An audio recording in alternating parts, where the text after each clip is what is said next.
In today's class, we are going to discuss about values of AC. In previous class में मैंने आपको AC और DC में difference बताया था, राइट? अब आज की क्लास में अपन करेंगे AC को ही आगे बढ़ाना है, दैट मीन्स AC की वैल्यूज को डिस्कस करेंगे, ओके? चलो ठीक है, देखते हैं। ऑल्टरनेटिंग करंट, जैसा कि प्रीवियस वीडियो में डिस्कस किया था मैंने, AC alternating current like this, okay? इस एक्सेस पर है टाइम और इस एक्सेस पर है वैल्यू। वोल्टेज भी ले सकते हो और आप करंट भी ले सकते हो।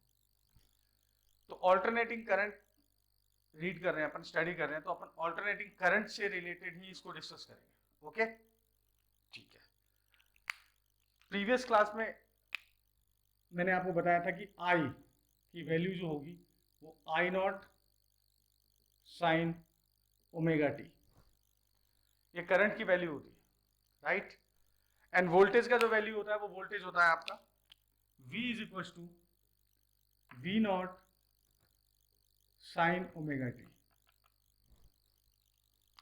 आई not is a peak value, ये पीक वैल्यू है, दैट मीन्स इस एक्सेस पर अगर आप वैल्यू लेते हो तो ये वैल्यू है आपकी पीक वैल्यू, यहां पर ये वैल्यू मैक्सिमम वैल्यू है,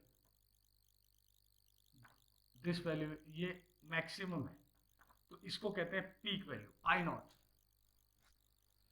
यहां है 0 टाइम T/2 T, ओके? यहां तक का कंसेप्ट क्लियर? चलो अब आप इसके नेक्स्ट पॉइंट पर आओ, ठीक है? नेक्स्ट पॉइंट पर अपन लेते हैं इसकी वैल्यू। देखो अब ध्यान से इस पॉइंट को आपको समझना है कि इसमें केस में होता क्या है कि AC का value 0 to T/2 first half में पॉजिटिव जा रहा है, नेक्स्ट सेकेंड हाफ में नेगेटिव जा रहा है। तो average value of AC in one time period, in one time period मतलब मीन्स ये और ये 0 to T/2 और नेक्स्ट T/2 to T, इसका एवरेज वैल्यू क्या हो जाएगा in complete one time period is 0, because जितना वैल्यू है पॉजिटिव है उतना ही वैल्यू है नेगेटिव है, ठीक है? बट ये अगर क्वेश्चन आए या इस तरह का माइंड में क्वेश्चन जनरेट हो कि इसकी एवरेज वैल्यू फर्स्ट हाफ में क्या है, तो फर्स्ट हाफ में तो 0 होगी नहीं। सेकेंड हाफ में क्या है, सेकेंड हाफ में भी 0 नहीं होगी। फर्स्ट और सेकेंड हाफ दोनों का कंबाइंड 0 आ रहा है। तो अब यहां अपन कैलकुलेट करेंगे, हम कैलकुलेट करेंगे क्या कि average value of AC in first half, उसके बाद कैलकुलेट करेंगे average value of AC in second half, और फिर कैलकुलेट करेंगे average value in one time period, okay? चलो देखते हैं। इसके लिए आपको लेना है, सपोज एक मैंने स्मॉल सेगमेंट लिया यहां से, इस वैल्यू का एक छोटा सा सेगमेंट मैंने क्रिएट किया, तो ये dt टाइम हो गया, क्योंकि इस एक्सेस पर टाइम आ रहा है तो ये dt है, और इस एक्सेस पर जो वैल्यू आ रही है वो, ध्यान से देखो,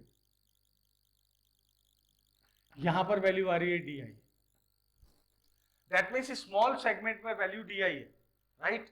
तो अब आप इस पर्टिकुलर स्मॉल सेगमेंट पर जो वैल्यू आप फाइंड आउट करोगे वो di is equal to I not sine omega t dot dt, क्योंकि इस पर्टिकुलर सेगमेंट में लेना है आपको dt टाइम के स्लॉट में, क्लियर? अब आप इसका एवरेज वैल्यू लेना है, कहां से कहां तक, for first half, average value of AC in first half, in first half. First half means first half कहां से स्टार्ट हो रहा है, मीन्स 0 to T/2, ये फर्स्ट हाफ है। तो आप जब इस फर्स्ट हाफ पर वैल्यू फाइंड आउट करोगे तो उसके लिए आपको ऐसे बहुत सारे सेगमेंट्स बनाने पड़ेंगे, इस तरह के dt इस टाइप के बहुत सारे सेगमेंट बनेंगे, और इन सारे सेगमेंट्स की वैल्यू को आप क्या करोगे, ऐड करोगे। ये सारी वैल्यूज क्या होंगी, ऐड होंगी, राइट? इस टाइप से ये सारे स्मॉल सेगमेंट हैं। अब इस सारे सेगमेंट को ऐड करना है, तो ऐड करने का मीन्स अब ये सारे सेगमेंट की विड्थ सेम है, तो या तो आप इसका समेशन करो, ठीक है। अब जब सबकी विड्थ इक्वल है तो आपको क्या करना है, जब सबकी विड्थ इक्वल है तो आप क्या करोगे, इन सब वैल्यूज को इंटीग्रेट कर दो। दैट मीन्स आप इसका इंटीग्रेशन करो, तो डी आई का इंटीग्रेशन हुआ I not sine omega t d t, integration from 0 to t by two. Value आप कहां से कहां तक ले रहे हो, 0 टू टी बाई टू। अब एवरेज वैल्यू फाइंड करने के लिए जितना भी सम होता है अपॉन टोटल नंबर, तो टोटल टाइम कितना आ गया, 0 टू टी बाई टू जा रहा है। That means divided, it is divided by t by 2। Now this value is called average value for this particular first half. Okay, अब आप इसको कैलकुलेट करो, कैलकुलेट करते हैं तो डी आई का इंटीग्रेशन तो हो गया आई, यहां से देखो आप कांस्टेंट वैल्यू आई नॉट, ठीक है, upon T by to, that means 2 ऊपर चला गया, ठीक है। अब वैल्यू अंदर क्या रहेगी, 0 to t by two sine omega t d t, ठीक है। बड़े ध्यान से देखिए आप लोग इसको, ओके। अब आप इसको और फर्दर ले चलो, अब आगे, अब आगे वैल्यू ले चलेंगे तो 2 I naught upon t sine omega t. What is the integration of sin omega t? Sin omega, integration of sin omega t is minus cos omega t upon omega. Mathematics के according आता है, ठीक है। अगर आपको इसमें problem है तो मैं इसको सॉल्व करके बता देता हूं कि किस टाइप से इसका इंटीग्रेशन हुआ, ठीक है। तो यहां देखो आप, sine omega t d t का आपको इंटीग्रेशन करना है with respect to time, time के रेस्पेक्ट में करना। तो यहां ओमेगा टी जो वैल्यू है, और ध्यान से देखिए इसको, ओमेगा टी की जो वैल्यू है इसको एज्यूम कर लेते हैं, late sign a D t, ठीक है। और अब आप इस टर्म का डिफरेंशिएशन करो, d a upon d t is equal to omega, ठीक है। तो डी टी का वैल्यू क्या हो गया, dt equal to d a upon omega, ध्यान से देखो, dt equal to d a by omega, ठीक है। अब यहां पर dt की टर्म, dt की वैल्यू यहां पुट करो आप, क्योंकि a का वेरिएबल है तो यहां da वेरिएबल आ गया, that means sine a da upon omega, ठीक है। अब आप इसको फर्दर सॉल्व करो तो 1 अपॉन ओमेगा कांस्टेंट है, बाहर आ गया, साइन ए का डी ए के रेस्पेक्ट में क्या होगा, minus cos A, right, plus सी, अगर लिमिट नहीं है तो प्लस सी, सी इंटीग्रेशन का लिमिट होता है तो वो तो हम एज्यूम करेंगे ओरिजिनल कंडीशन से। अब आप ए का वैल्यू यहां पुट कर दो तो sine a d a by omega को जो सब सॉल्व किया आपने तो क्या रिजल्ट आया, 1 अपॉन ओमेगा कॉस ए। अब ए का वैल्यू क्या था, यहां पे ए का वैल्यू था माइनस कॉस, ए का वैल्यू क्या है, omega t, omega t, clear, plus C, limit नहीं है इसमें। और अगर मैं इसको लिमिट डाल देता हूं यहां पे 0 टू टी बाई टू, ठीक है, क्योंकि यहां वेरिएबल क्या था आपका 0 to t by two, 0 to t by two, ठीक है। तो इस सिचुएशन में क्या हो जाएगा, ये सी यहां से रिमूव हो जाएगा, लिमिट आपके पास है, ठीक है। तो दैट मीन्स ओवरऑल केस ये हुआ कि इस कंप्लीट वैल्यू का इंटीग्रेशन क्या आ रहा है आपके पास, देखो ध्यान से, 1 by omega bracket minus omega cos omega D, cos omega T. तो यहां पर मैंने क्या किया, sign omega t d T, sine omega t d t का इंटीग्रेशन क्या किया, ये आ गया। तो ये टर्म मैंने यहां लिख दी, देखो 2 I naught upon t, 2 I naught upon t minus cos omega t upon omega, ये टर्म आ गई, क्लियर। ये इसका देखो, मैथमेटिक्स के जो स्टूडेंट हैं उनको ये पॉइंट बहुत इजीली क्लियर हो जाएगा, बट बायोलॉजी के जो स्टूडेंट हैं जिनके पास बायो बैकग्राउंड है उनको थोड़ा सा प्रॉब्लम आता है इसमें, ठीक है। तो थोड़ा सा प्रॉब्लम आता है तो मैंने इसको शॉर्ट सॉल्व कर दिया, फिर कभी अपन इस पर मैं एक वीडियो बना दूंगा बड़ा अच्छा खासा कि अपन इसको कैसे सॉल्व करते हैं, ठीक है। फिलहाल तो अभी आप इस पॉइंट को ध्यान से देखो, ठीक है। आप डायरेक्ट भी लिख सकते हो, ठीक है, डायरेक्ट आप इसका इंटीग्रेशन शो नहीं करना है। अगर मान लो एग्जाम्स वगैरह में क्वेश्चन आता है तो आपको इसको इंटीग्रेशन को शो नहीं करना है। ये तो मैंने आपकी एक क्यूरियोसिटी थी माइंड में कि ओमेगा नीचे इतना तो मालूम है कि साइन का डिफरेंशिएशन क्या, साइन का इंटीग्रेशन होता है माइनस कॉस, ठीक है, साइन एक्स का माइनस कॉस एक्स। बट ये जो ओमेगा वाली टर्म डिवीजन में आई, वो डिवीजन में कैसे आई, वो ये मेथड है, ठीक है। ओके, चले नेक्स्ट पॉइंट पे। अब अपन आगे देखते हैं। तो हमारी लिमिट यहां क्या थी, 0 टू t/2, क्या वैल्यू थी, 0 टू t/2। ओके, बोलो यहां तक कोई डाउट नहीं है, ठीक है। तो अब आप देखो इसको सॉल्व करते हैं। तो i इज इक्वल टू, ये this value is average value, average, या फिर i एवरेज लो, या फिर आप इसको i बार लिख दो। किस हाफ के लिए है, 0 टू t/2, ये एवरेज वैल्यू है 0 टू t/2, क्लियर। अब i average is equal to 2i0 upon t bracket, 2i0 upon t bracket, अच्छा ओमेगा भी आप मैं इधर ही ले लेता हूं, ये भी तो कांस्टेंट है। अब वेरिएबल अंदर होगा माइनस कॉस, ओमेगा का वैल्यू क्या होता है, we know that omega is equal to 2 upon t, omega equal to 2 upon t, so we can put here 2 upon t into t, limit is 0 to t/2, clear. अब आप इस values को इसमें डाल दो, that means I average is equal to, क्या हुआ, 0 to t/2 चल रहा है, तो 2i0 अपॉन टी, और ओमेगा का वैल्यू क्या था, 2 अपॉन टी, तो 2 upon t minus cos 2 upon T dot T, T का अपर लिमिट क्या है, t/2। इंटीग्रेशन को जब सॉल्व करते हैं तो अपर लिमिट माइनस लोअर लिमिट आती है, तो यहाँ वेरिएबल वैल्यू क्या है, t, तो t का अपर लिमिट हो गया t/2 minus upper limit minus lower limit, तो minus and again minus, minus यहाँ पे ऑलरेडी है, तो cos 2 t, lower limit is 0, right. अब चेक करो इसको, देखो t to t cancel, 2 to 2 cancel, right.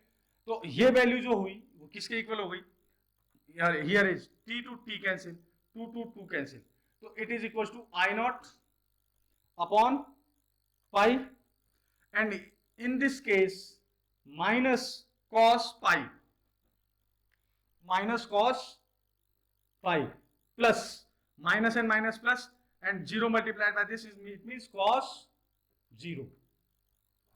We know that cos pi equals to 180 degree, pi equals to 180, that means cos 180 degree equals to minus 1, cos 180 equals to minus 1, clear.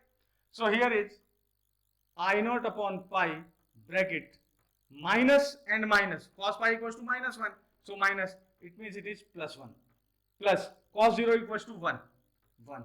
That means the term is 1 plus 1 is 2, 2i0 upon pi. Value is positive. So average value of AC in first half, average value of AC in first half I mean to say 0 to t/2 is equals to 2i0 upon pi. That means the average value in this half from this 0 to t/2 is 2i0 upon pi. It is a positive value. Okay, तो ये तो था आपका first half में average value, right. अब इसको और आगे सॉल्व करो, जब आप इसको और आगे सॉल्व करोगे तो 2i0 और पाई का वैल्यू हो गया 3.14, इसको सॉल्व करो तो 0.637 अप्रॉक्स ये वैल्यू आ जाएगा। तो अब यहां एक इंपॉर्टेंट फीचर और आ गया कि I average value is equal to 0.637 I0. That means I average upon I0 is equals to 0.637, which is less than 1. So we can say I average value is less than peak value. Means average value always peak value से less होगी, average value always peak value से less होगा। ये point clear, यहां तक का point clear हुआ। चले नेक्स्ट पॉइंट पे। अब आपको सेम केस लेना है फॉर सेकंड हाफ। इस चीज को आप एक बार, इसमें अगर कोई डाउट है तो आप अपने डाउट्स को मेरे कमेंट बॉक्स में लिख देना, मैं आपको I will try my best to solve your doubts, okay. But यहां तक का कंसेप्ट क्लियर है, ओके। नेक्स्ट अब देखते हैं सेकंड हाफ को, जब आप इसको कैलकुलेट करोगे, ठीक है, तो आपको क्या करना है। अब मैं इस केस को यहां रब कर देता हूं बिकॉज इसकी रिक्वायरमेंट नहीं है। इसलिए इसको रब कर देते हैं, ठीक है। अच्छा okay, one important more point कि ये तो मैंने करंट पर कैलकुलेट किया, आप इसको वोल्टेज के लिए भी कैलकुलेट कर सकते हो।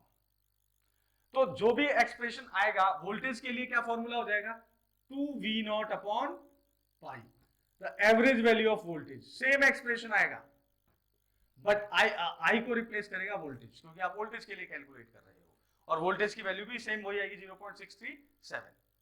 क्लियर, बोलो कोई डाउट। आप इसको डिवाइड करोगे 2 को 3.14 से तो क्या वैल्यू आती है, 0 डिवाइडेड बाई 2.134 किसके इक्वल आ जाएगा, वो आ जाएगा आपका 0.37। ओके, यहां तक का वैल्यू क्लियर। ओके, अब आप करोगे नेक्स्ट केस, क्या next condition, value of AC for second half, value of AC for second half, ठीक है। सेकेंड हाफ वैल्यू एसी में आपको कैलकुलेट करना है, तो सेकेंड हाफ के लिए आप क्या करोगे, इसी एक्सप्रेशन में मैं थोड़ा सा अपडेट करता हूं, क्या करता हूं, थोड़ा सा अपडेट करेंगे। ओके, तो अपडेशन क्या है वो देखो ध्यान से, क्या चेंज करेंगे। तो सेकेंड हाफ के लिए आपको वैल्यू चाहिए t/2 टू t, ठीक है। ये तो यहां पर आप एक्सप्रेशन क्या कर दोगे, change t/2 to 0, sorry t/2 to t, and this is called second half, ये सेकेंड हाफ में आ जाएगा t/2 टू t। अब first expression as it is यही है, di इक्वल टू, यहां लिमिट चेंज हो जाएगा, क्या t/2 टू t, ये लिमिट चेंज होगी 0 t/2 to t, because we started from t/2 to t। Same इसमें भी वही कंडीशन, सेम कंडीशन आएंगी कि आप एक इसका स्मॉल सेगमेंट ले लो, एज इट इज वैल्यूज है, जिसमें जिस मेथड से मैंने इसको किया है सेम मेथड यहां पर अप्लाई हो रहा है। ओके, ठीक है, तो t/2 टू t, और टाइम का डिफरेंस दोनों के बिटवीन कितना है, t/2 ही है, तो यहां t/2 ही आएगा। अब आप इसको सॉल्व करोगे तो लिमिट यहां चेंज कर दो, कहां से कहां तक जा रही है, t/2 टू t। ओके, यहां पर भी लिमिट क्या हो जाएगा, t/2 टू t। देखो ध्यान से, एक्सप्रेशन एज इट इज चल रहे हैं, बस लिमिट को चेंज करना है, ठीक है। अब आप इसको सॉल्व करो, ये वैल्यू हो गई आपकी t/2 टू t, यहां पर भी वैल्यू क्या हो गई, t/2 टू t, ठीक है। ओके, ये वाली वैल्यू एज इट इज आएगी, अब यहां पे t/2 टू t, ठीक है। बोलो यहां तक कोई डाउट। अब आप नेक्स्ट केस में देखो, अब यहां इसको सॉल्व करते समय फिर क्या वैल्यू आएगी, ये कॉस की ओमेगा की वैल्यू मैंने 2πt ऑलरेडी पुट कर दी। अब यहां पर जो अपर लिमिट है, ध्यान से देखना, इस केस को मैं दोबारा थोड़ा फ्री करके लिख देता हूं अगेन, 2π/t ओमेगा का वैल्यू है, इस t का लिमिट क्या है, इस t का लिमिट है t, अपर लिमिट क्या है t, और यहां पर वैल्यू क्या आ गई, लोअर लिमिट इज t/2। ध्यान से देखो आप, ओके। अब क्या होगा, this t to this t cancel, and this t to this t cancel, 2 to 2 cancel, then here value is minus cos 2π। cos 2π का वैल्यू क्या होता है, ये आएगा टर्म यहां पर आ जाएगी 2π, राइट। और इस जगह टर्म देखो, 2 से 2 कैंसिल, t से t cancel, that means pi, तो यहां टर्म क्या आ गई, पाई।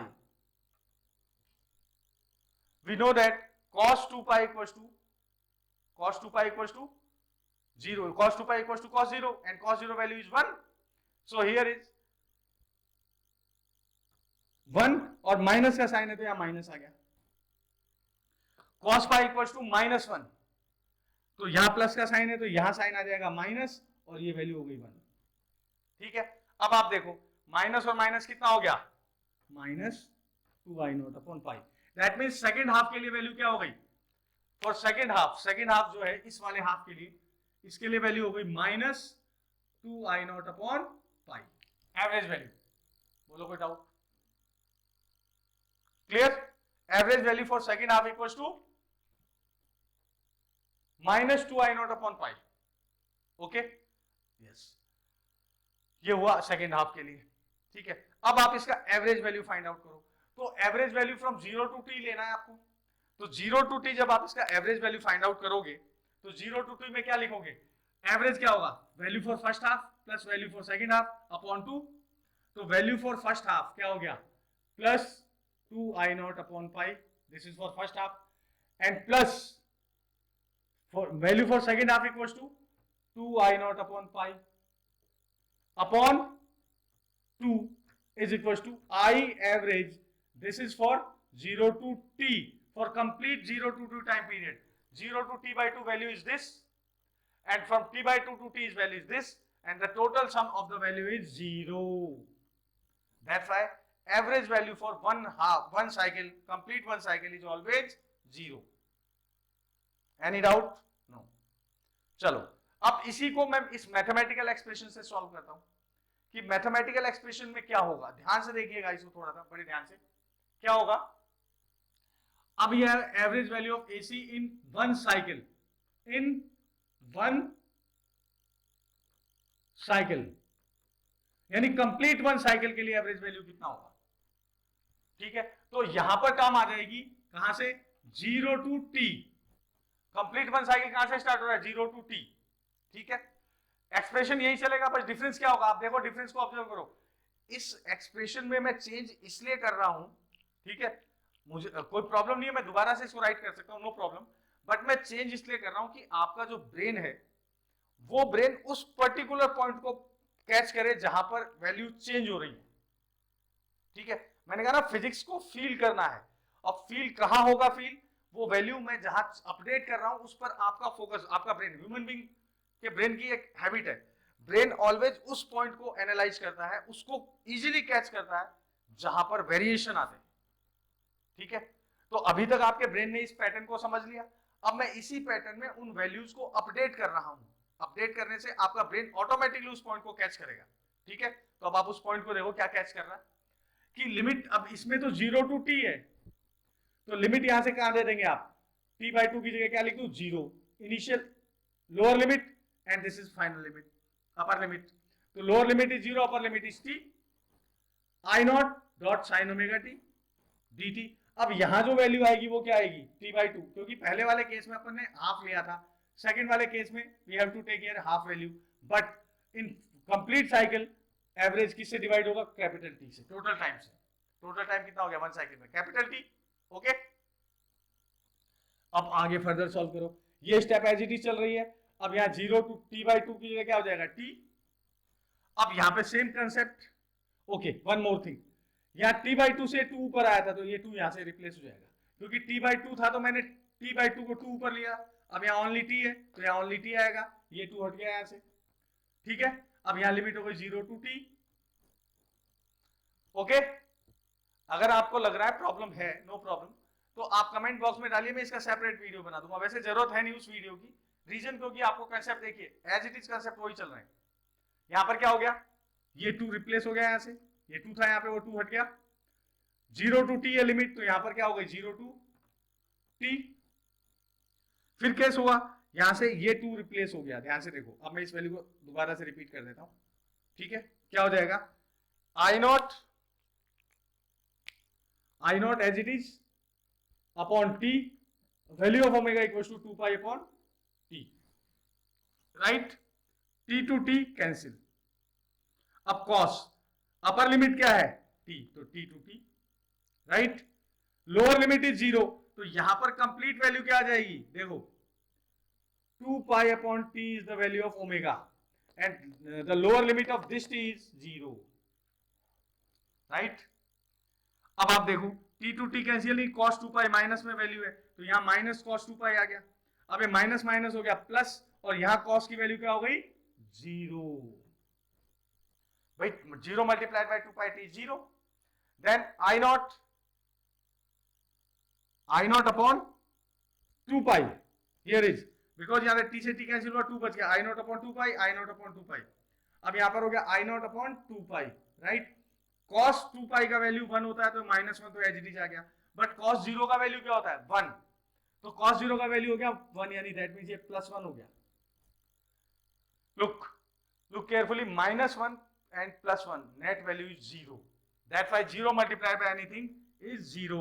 So we can say the average value of AC in complete one cycle is always 0. है कोई डाउट यहां तक? कोई बात, डजंट मैटर, कोई दिक्कत नहीं है. हो आप मेरे से दोबारा पूछिए, मैं दोबारा इसको क्लियर करता हूं. ठीक है, तो ये थी आपकी एवरेज वैल्यू ऑफ एसी। ठीक है, नॉर्मली बुक्स में इन वैल्यूज को कैलकुलेट नहीं किया हुआ होता, डायरेक्ट वो वैल्यू बता देते हैं, या फिर एक शॉर्टकट मेथड जो मैंने ये बताया ये वैल्यू डायरेक्ट बता देंगे। बट मैंने आपके लिए कोशिश की कि भाई मैं आपको इस वैल्यू को क्लियरली एक्सप्लेन कर दूं कि how we can find the average value in one cycle. अब यहाँ एक इंपॉर्टेंट फीचर आता है कि नॉर्मली स्टूडेंट्स ये बहुत बड़ी गलती कर जाते हैं कि जब उनसे बोलते हैं कि what is the average value of AC, ठीक है, तो बच्चों स्टूडेंट्स का आंसर होता है 0। लुक, 0 कैसे?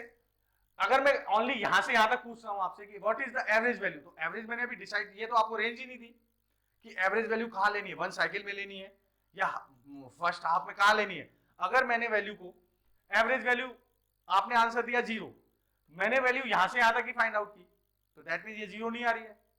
क्या वैल्यू आ रही है? ये वैल्यू आ रही है। ठीक है, और अगर इस वैल्यू को मैं सेकंड हाफ में लूं तो भी वैल्यू 0 नहीं आ रही है। तो average value of AC in one cycle is always 0। तो आंसर क्या होगा? The average value of AC in one cycle is 0। और अगर आपसे कोई ये पूछे कि what is the average value, only average पूछे, साइकिल नहीं बोल रहा, वो आपको रेंज नहीं दे रहा, तो आपका आंसर होना चाहिए the average value of AC for current, और AC means alternating current, 2I naught upon pi, plus minus, plus minus means plus first half के लिए माइनस सेकंड हाफ के लिए। ठीक है, एवरेज वैल्यू ऑफ एसी अगर बोलता है average value of AC for one cycle, then your answer is 0। Clear? आ गया। अब इसके बाद में अगर फिर वैल्यू आती है, देखो यहां पर ये वैल्यू फिर आ गई,